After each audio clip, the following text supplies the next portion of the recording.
Major support for Carolina Business Review provided by Grant Thornton. Operating in more than 100 countries, our tax, audit, and advisory professionals specialize in helping companies unlock their growth potential. Colonial Life, providing benefits to employees to help them protect their family, their finances, and their futures. High Point University, the premier life skills university, focused on preparing students for the world as it is going to be. And Sunoco, a global manufacturer of consumer and industrial packaging products and provider of packaging services with more than 300 operations in 35 countries. With the initial shock and awe of our lives forever changed by COVID-19, the Carolinas are now into a solid phase 1 reopening. The question is, will we rush it? And will we put ourselves at greater risk? Hello, I am Chris William, and welcome to the most widely watched source of Carolina business, policy, and public affairs seen across the Carolinas for almost 30 years. Thank you for supporting us. We will start our dialogue about this very unique and sensitive time in just a moment. Gratefully acknowledging support by Martin Marietta, a leading provider of natural resource-based building materials, providing the foundation upon which our communities improve and grow. Blue Cross Blue Shield of South Carolina, an independent licensee of the Blue Cross and Blue Shield Association. Visit us at southcarolinablues.com. The Duke Endowment, a private foundation enriching communities in the Carolinas through higher education, healthcare, rural churches, and children's services. Barings, a leading global asset management firm dedicated to meeting the evolving investment and capital needs of its clients. Learn more at barings.com.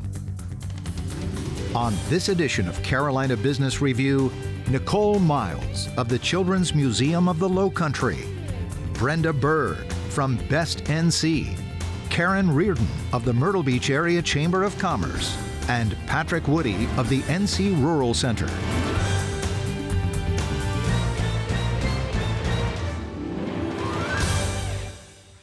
Welcome again to our dialogue. Let me introduce you to the folks we have, experts from across the Carolinas that have been on this dialogue before, but also know the DNA of where we've been. We're going to take a look at where we're going. Nichole Myles, the Executive Director of the Children's Museum in the Lowcountry in Charleston. Brenda Berg, CEO of Best NC out of North Carolina's Triangle. Down on the beach, kind of, sort of. In a virtual way, is Karen Riordan, the CEO, President and CEO of the Myrtle Beach Chamber of Commerce. And finally, from the North Carolina Rural Center, also up in the Triangle, is Patrick Woodie. Ladies, gentlemen, welcome to the program, and it's good to see you both, or good to see you all. I hope you're feeling well. Let me start with a existential question, and it's one we all kind of joke around and joke about on social media and with each other. But are we underestimating this idea of stress and personal mental health and the toll it's taken during a very unique public health crisis? Anyone? This is Karen. I think we are. Absolutely. I think that, again, for me, one of the things that I'm personally appreciating is being at the beach because it happens to be a place where I can de-stress. And we're hearing that from a lot of residents. I think the level of isolation is not like anything we've ever experienced. And as you know, the coast has had a lot of crises and emergencies, but normally we don't socially distance. We come together. We do food banks. We do all sorts of things. We're actually in close proximity with each other, taking solace in the fact that we can be together to recover. And this, by its very nature, means that we have to keep away from the people we care about the most and our coworkers and so forth. So I think the sense of isolation and the mental health issues associated with this are not understated at all. Anyone else? Yeah, I see it all the time in talking with teachers, and many of whom also have kids at home. So they're trying to homeschool their kids. They're trying to find their students. And we're hearing from some districts that for a period of time, we're not allowing their teachers to talk with their students. Other districts were. You might have 30 or 40% of the classroom actually showing up. So you have kids who are having stress too, because they go to school for their community, right? And their teachers might be that friendly face that they look forward to every day. So I think we're underestimating. I hope that through this, we will begin to more clearly value the value of that educational experience, the value of that teacher. But I think we are underestimating. Patrick, Nichole, what is, I'm sorry, I interrupted you, but what is the tail on this look like? How does it manifest itself for us? Well, for our rural communities, the pandemic really began to show its face there last. And I think in some ways, rural communities have been slower to really come to grips with the magnitude of the crisis. That being said, social distancing is a way of life in rural communities, but we have taken it to a whole different level with the pandemic, even in the most rural parts of our state. And I think it has some very unique manifestations. I think of Graham County out in the far southwestern part of the state, got some bad press for really shutting down the county early on. They were one of the last counties in the state to have a single case. But bear in mind that if you're a Graham County resident, you're over the age of 65, or you're in one of those high-risk groups, you live in a county with very limited medical services. And whether or not, and if you suddenly became ill and quite ill, and we know it can happen very fast with COVID-19, and you suddenly needed emergency medical care, it might depend upon whether it was foggy at that moment in time in Graham County and whether or not the helicopter could fly you to one of the hospitals to get that emergency care. So it wasn't an overreaction at all. It was their understanding of exactly the environment they lived in and how serious things could be for some of their residents. We also really are concerned about the fact that the rates of infection in our rural counties are higher rates of infection than you will find in urban areas. Nichole, I'm sorry, Patrick. Nichole, does mental health have an untold, undefined toll that you can see? I think it absolutely does. Our primary service is children under the age of 10. So we're really seeing young children coping with something that the adults in their lives are already struggling to cope with. I think that that's going to be a long-term unwind of what this trauma looks like. And I think, when you ask what does the tail end of this look like, we're definitely in a marathon. And I worry a little bit about our approach that this is a sprint, trying to get everything back really quickly and not looking at those long-term impacts. Economically, of course, that's a big thing, but it is also this mental health, this stress, and the idea that we went to retrofitting what our lives look like into something that our lives don't look like anymore. And so I'm optimistic that in the long term for us, even as something like a hands-on museum, we're redefining what that is going to mean in our future. And so I'm hoping that the tail has some positives at the end of it, that there's some systems change, that we've had a lot of exposing of education issues and the importance of what happens in the scaffolding of education. That's far more than just whether or not our students get curriculum, but those mental health supports. What are we doing for caregivers and parents? What does a real remote workplace look like? Because a lot of us are living that right now, where you're struggling with, even if you have internet access, can your 10-year-old get on their Zoom call and you can run your meeting at the same time? Even in the best of situations, it's messy. And so I hope in the tail end we can start to have some conversations about if and when this happens again, what do we need to do to address it, and what do the new structures look like so we can cope better? The great part of that, and to follow on that, is the idea now that the Carolinas have been of the first states in the country to start to reopen with formalized phased one, South Carolina before North Carolina. What do we need to get right? And Karen, let me start with you, because Myrtle Beach was literally one of the first beach communities that embraced the idea of allowing short-term rentals, beach access further, et cetera, et cetera. Well, we were also one of the first beach communities to voluntarily close at the beginning of the pandemic, and the rest of the state did not do that. So our tourism community did take this seriously, and just has recently reopened a week ago or so. So early May kind of reopened, but it's very slow and it's very gradual. And I think that that is the key. It's a phased approach. What we have recommended on our task force, which is feeding into Accelerate SC, is that right now we're in what we were in wait, now we're in ready. And then we'll move to set before we go to go. And that really looks quite different than what any hotelier or restaurateur has ever dealt with before. That is masks for workers, that is gloves for workers, that is limiting one family unit to an elevator when they go to their hotel room. It is no one at the pools on the pool deck.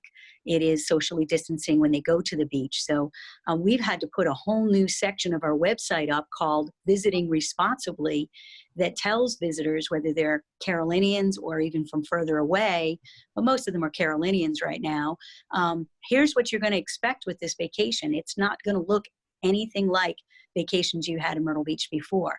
So far, the happiness of being back out and out of their home and the ability to just get out on a wide open beach and have some fresh air has been so positively received that we're finding that our travelers are willing to make those behavior changes in order to keep themselves safe, to keep the employees in that hotel or restaurant safe, and then ultimately our residents. So I think we can do it, but it's a whole new normal, and it's going to take a lot of practice. Brenda, Patrick, what do we need to get right? How do we need to do this right? Well, I think first and foremost, I think a phased approach. We need to ease back into this really slowly, really carefully, really thoughtfully. I still worry about our statewide testing, and I think South Carolina's doing a little better than we are at that. I worry about nationally the testing because I think that's a big part of really having all the data and all the information we need to know how to responsibly reopen.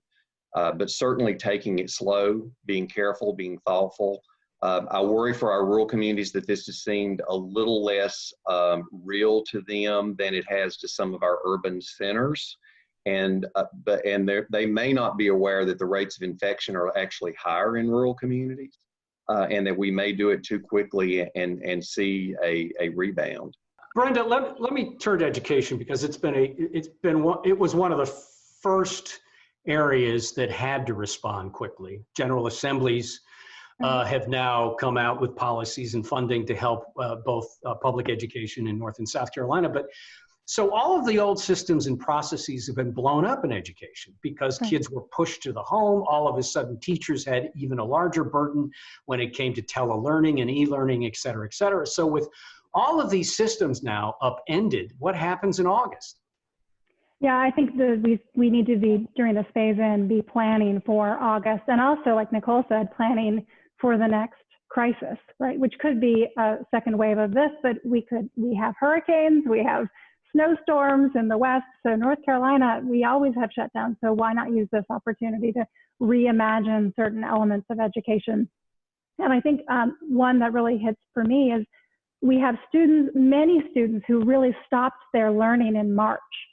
So normally we have maybe a 2-month summer slide for some kids, at-risk kids in particular, and this year it's going to look like a 5 or a 6-month summer slide, which is terminal. The problem with that is also we don't know where they are because we didn't do any testing, which we shouldn't have done. But so we have kids coming back in August. We don't know where they are. We don't know where they fit. And there's a debate happening right now about whether we start with the August curriculum or if we start with the April curriculum. And I think that's a false choice. This is the opportunity to think about how do we start with the curriculum that each student needs, regardless of whether it was last April's or the year before last April's. So there are things like that this gives us an opportunity to think about, is seat time really the measure that we want for success for our students? Are tests at the end of the year the right metric for accountability? So I think this is going to open up some conversations about education. Nichole, in South Carolina, as Brenda just talked about North Carolina's educational structure, do you get the sense that there's any, let's call it a spirit of ability to look at education a little differently, that maybe the unintended consequence of what COVID has done was, again, I use the term blow up our systems? does South Carolina, Jay Lucas, Speaker of the House in South Carolina, has been saying for years now that he really wants to lead with education reform. Do you get the sense that legislators will do a different model now? I think they're listening now. This is the time for the voice of the innovators. And so when you do, that those words that Jay Lucas has spoken for several years ring differently right now. There is a task force in South Carolina. And I think they're in a position right now of starting with kind of that, what we used to do, can we do it again? And finding out very quickly they can't. So we just released information that says social distancing means 17 students on a bus that used to hold 72. And we already have bus shortages. So that means the transportation as we knew it for our school system will simply be ineffective come August. And so this is the time now for the innovators to come forward for the new ways to use our resources, our new approaches. And I think that it may be a situation, Chris, of ready or not. Here it comes, because the new normal just can't look like what it used to. Patrick, I'm going to give you a chance to talk about broadband because that's obviously part of not just education, but rural access and economic development. Before we do that, Karen, one more question around education. For a long time, the tourism trade, the tourism industry in both Carolinas is substantial. But it is the largest business when you look at the revenue. Of course, that's been upended. Of course, that's changed. Does the relationship between how tourism has had and I'll call it an iron grip lock on the school year and not changing it, is that going to change? Will we see possibly year-round schools? Would you be in favor of that? And how do Horry County schools come down in that? Sure, great question. And I would say that Senator Hembree in South Carolina has been the leader of educational reform this year prior to COVID-19. And I agree that everything is being looked at again. As it relates to school start, as you're right, there's been lots of backing and forthing, and over the years, we would not be in favor of year-round school. We know that that is on the table. We'll certainly enter into those conversations and talk about that. But our key issue remains that consumers, guests, vacationers still look forward to having a longer break in the summer to be able to reunite with their families. And the truth of the matter is, Chris, that those 2.5 months are the economic engine that puts any money that is in the state's coffers to fund the kinds of education reforms we want.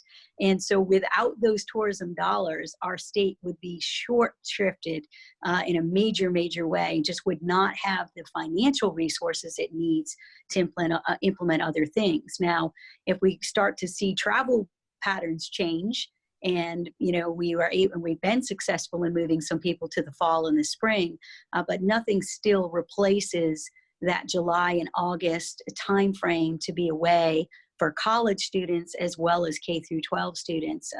It's a very, very important part of the South Carolina economy as well as the North Carolina economy.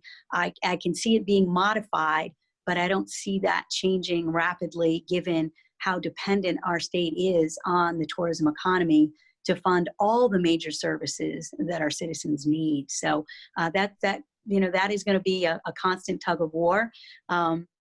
And we know modifications will be happening and progress needs to be made. And we all want a well-educated workforce.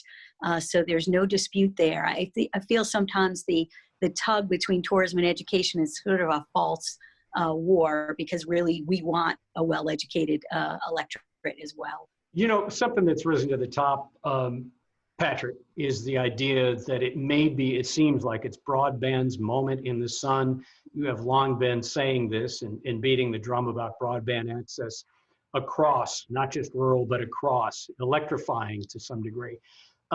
Is this the moment in time when broadband will finally get the funding it needs to get to the last mile? I do believe it is. I don't think we could have conceived of any event like this pandemic that shines quite the as bright a light on the situation as this has. It has made it manifestly evident why broadband is a necessity for, to literally to participate in life during this pandemic requires online access, from filing an unemployment claim to completing your U.S. Census form, to going, to filing small businesses filing their rapid recovery loan application or their payroll protection program applications, to school kids trying to do their homework, to patients trying to stay well by doing remote telehealth office visits instead of actually going in. It just has been manifestly evident that you cannot participate in life without online capabilities. I think leadership is seeing that. I've never seen more active engagement around the whole issue. For rural communities, North and South Carolina, there are too many gaps. The infrastructure, the state of that infrastructure or the lack of it is of paramount importance. But we've also got to remember that there are 3 A's. In addition to access, there is the problem of affordability, and wanting to make sure that families, regardless of their income level, have options of affordability. We also need to make sure that we're thinking about adoption rates, and really, if anything could bring home to a family, why do I need broadband in my home? Then this pandemic has made that manifestly evident to families in a very personal way. I think it's a unique opportunity to make some remarkable progress that has needed to be made for a long time. Brenda, you're in plenty of dialogue around education, both on the record, off the record. You know some of the inside baseball that goes on in Raleigh on Jones Street. Would you handicap that the General Assembly is going to more fully fund this in this year, these sessions? The funding broadband? Yes.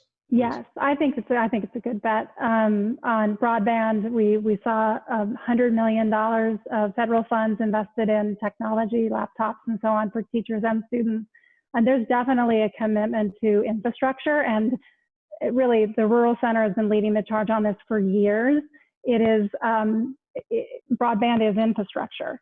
I think where we're trying to figure out are the other issues like accountability and Nichole mentioned buses, right? Those are the pieces that we're still having to put together. But I think there's a lot of unanimity on that broadband and technology. Nichole, you can't talk about rural communities without talking about lower income, without talking about working poor. However, they are not relegated only to the rural communities. How has that, the whole dynamic about those that are at higher risk when it comes to just daily life expenses, how has that all changed now post COVID-19? And how does and I know this is a very large question, but how do we look forward now and make sure that it doesn't become, welfare is not the right way to say it, but there becomes some salient policy that does help those at greatest risk? Yeah, I think we're back to that systems change. If you were marginalized, if you were working poor or poor prior to this pandemic, your situation the length of time you're going to spend in that situation has now extended dramatically as a result of this. And of course, the Americans that were living right on the precipice between middle class and lower middle class have taken a big step backwards. Again, I think perhaps there is no bright side to those kinds of struggles for families, for children, for the elderly, but there is perhaps a mass building of so many people moving into that space that we will have to look at wider programming. So designating things like broadband as a utility and making it a requirement, something that you couldn't have your water shut off in South Carolina for 60 days during this pandemic, even if you couldn't pay. That needs to be happening for a lot greater of our infrastructure. It needs to be, moratoriums on being able to evict our families was something that went into place. And I think, no, we don't want to go handing out to all kinds of folks just resources and money hand over fist, but we also have to look at what is the longer picture? How do we get people back to work? If you can only apply for a job and attend the interview by using broadband, and you are already among the rural working poor, how do we elevate you out of that situation? And I think those are the big statewide conversations we have to have. If we have to do something different, as Karen noted, with tourism, because just that many people aren't going to want to get on a plane and land in Charleston anymore and come in that big of a group. What does that need to look like? 70% of our income is these hospitality workers who are low-wage workers who are struggling already. What are we going to need to do in their new normal? And I think that's going to involve big, broad brushstroke programs. I think they're the programs that sometimes get a lot of pushback as labeled as socialism, labeled as a lot of negative, in a lot of negative ways. But if we're going to lift an entire population, and now a growing population, out of something as severe and as long-lasting as this pandemic, that's what it's going to take. I'll add to you that I have a friend who is... we've got to wrap it up here. Sure. Yeah. Sure. I have a low-income friend who noted from her child's schooling that she felt that because of their lack of access, that whether or not those children were going to be successful was about her access and not them. Thank you. We're out of time. Thank you all. Stay safe. Have a good weekend. Happy Memorial Day. Major funding for Carolina Business Review provided by High Point University, Martin Marietta, Colonial Life, the Duke Endowment, Barings, Grant Thornton, Sunoco, Blue Cross Blue Shield of South Carolina, and by viewers like you. Thank you.